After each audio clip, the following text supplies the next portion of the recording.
Session 66 recap, told by Dar the Sellsword. Dar stomped onto one of Patch's ale barrels, lifted his axe like he was addressing a battlefield instead of a tavern, and waited just long enough for everyone to quiet down.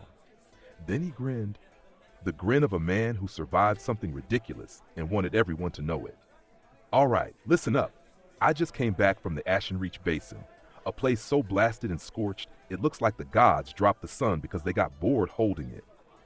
The ground was still smoking. And what do my fearless companions say? Dar, lead the way. Clearly, no respect for my survival instincts. He swung the axe across his shoulder. So we're walking across this roasted wasteland when the first problem crawls out from under a bed of ash. Not a bandit, not a beast, a walking pile of fire, a thing made of molten rock. And do you know what happens when you stab a creature made of fire? He paused dramatically. It burns you back. The crowd roared with laughter as he slapped his chest plate. That's when I got my first scenic tour of the ground. Went down like a sack of potatoes tossed off a cart. Woke up to Pius slapping life back into me. Good lad, bit too cheerful for resurrection duties, and up I went. He raised a finger. First fall, just one. Then he continued. We pushed into the ruins, melted stone, twisted metal, whole houses cooked into puddles. And at the center of it all, a sinkhole, a big one.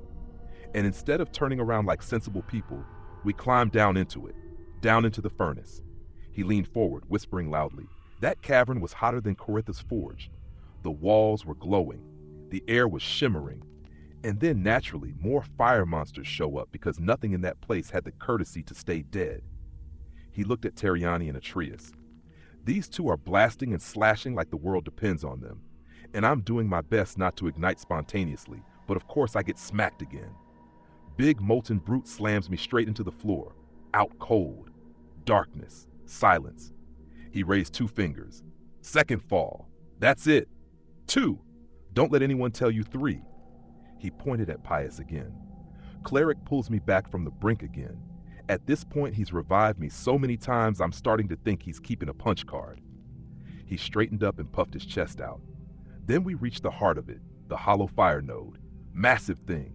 Cracked open like an egg full of hatred and heat, and standing in front of it was the fire elemental from every nightmare I never asked for.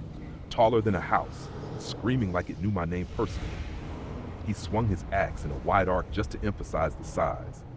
So we charged it. Steel, spells, shouting, the whole works. Flames everywhere, ground shaking. And somehow we took it down.